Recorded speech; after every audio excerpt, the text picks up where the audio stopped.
and because everybody's done it, you're kind of like, I have to do it. Mountain bike fans, welcome to Loudenvielle for the second round of the UCI World Cup. Today we're gonna, thanks Sven. After Sven's gone, we're gonna start walking down the track, and I have brought my trusty tape measure to measure some of the biggest gaps the guys are going to be doing this week and give you an impression and an idea of how big those guys go in the middle of a race run, which to me is mind-blowing. All right, without further ado, let's go walk down the track, have a quick chat with some of the riders, and most of all, measure the biggest gaps in Loudenvielle. So this first section isn't very interesting. It's basically a big pump track. There's a couple little gaps to do, but it's interesting because depending on the wind and how heavy you are and stuff, that can actually make a big difference. However, yeah, it's kind of like a bit down to luck. To me, it's a bit like the Loudenvielle motorway. It's down to luck on how good you're gonna do and down to how heavy you are. I expect that to do very well in this section. Chinese cars are just taking all over the world. So the race hasn't even started yet, and there's already braking bumps leading into this kind of flattish corners, which looks like there's been a bit of maintenance, but not a lot. So I expect it to blow up pretty quickly. Will an inside line develop? Probably not, but we'll see.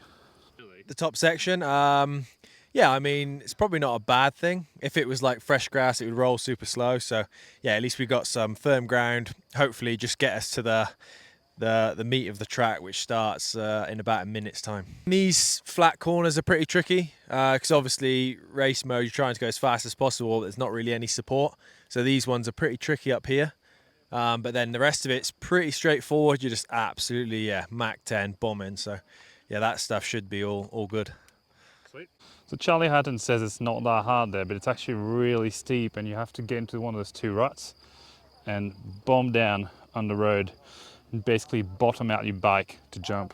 So we're just behind the road gap, which I just measured. So they run from that road and gap all the way to the divot. It's about 15 meters. However, they could probably make it 20, but you ran to flat, you obviously lose speed, risk of crashing. So most of the riders will push down into that little divot that there is at the bottom, and that's 15-meter gap. Following this, it's basically a long straight line at max stupid, and just a bit of tucking because I don't believe you can pedal because you're already too fast going into this. Following that, there's a bit of pinballing, but nothing really crazy. Just normal bike park turns, which any pro rider should be able to negotiate pretty easily. I think you just definitely got to get off your brakes and kind of stay small and trying to, like, obviously generate speed. Like it's an obvious one, but it's literally just all you got to do. Is there any like dangerous part to this section, or is it just like really straightforward? I think until here it's not really, because it's pretty straightforward. Like obviously stuff can always go wrong, but I don't think most of us fear too much. Just as soon as you start going into these doubles, and if you get the rhythm wrong, it can always obviously be tricky, but nice. It's relatively safe, I would say. So it seems like this rhythm section has changed from last year. They've made that gap bigger. So apparently the gap was too small, which is good, but it's still kind of a rhythm section, which, to be fair, you can't really afford to get wrong, otherwise you lose a lot of speed by casing some of them. So now we're talking. There's this like whoop section there, which leads onto this store wall, and as we'll probably see later on this week, people are going to jump that store wall, and it's a massive gap. It looks pretty good. It feels like the landing's a lot more clean than it has been in the past. I think before there was like a bit of space towards the electric fence over here, or they've sort of closed it down here on the right-hander, or had an inside line on the right-hander. So this year it kind of seems more straightforward than before because you have a really wide landing space, and then the right-hander seems, we haven't seen it yet, but it's a little bit more simple.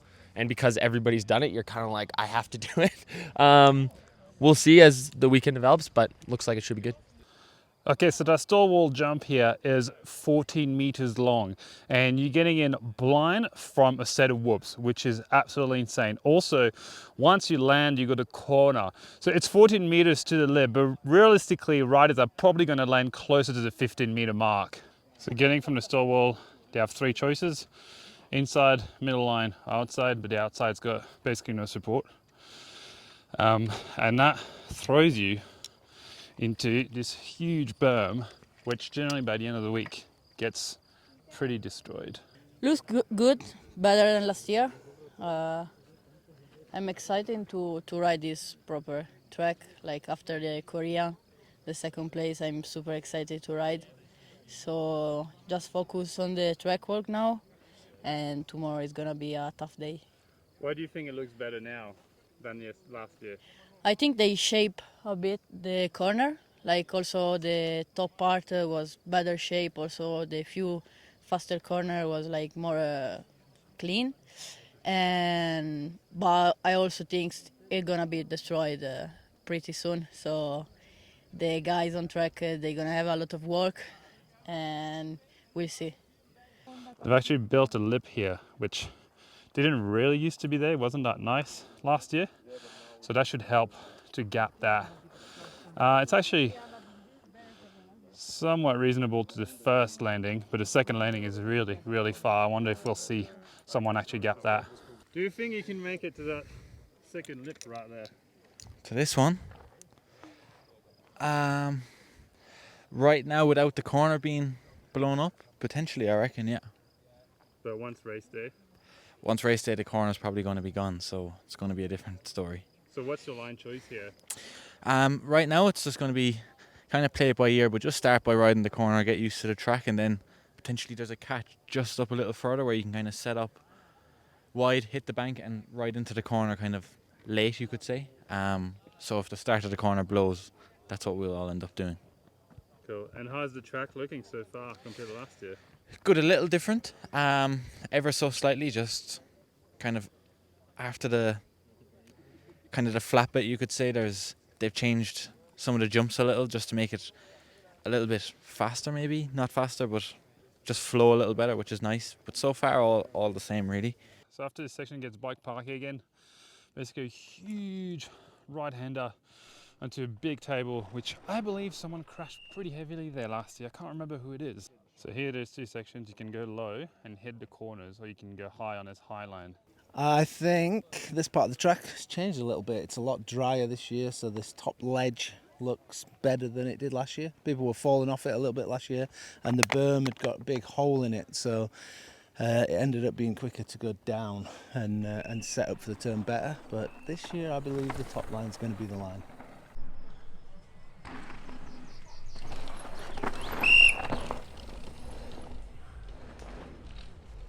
Là, ça va être un peu plus long, mais par contre, là-bas aussi, tu te ralignes quand même droit. So this was quite a hard section last year. You can either go inside here and kind of go inside the trees over there.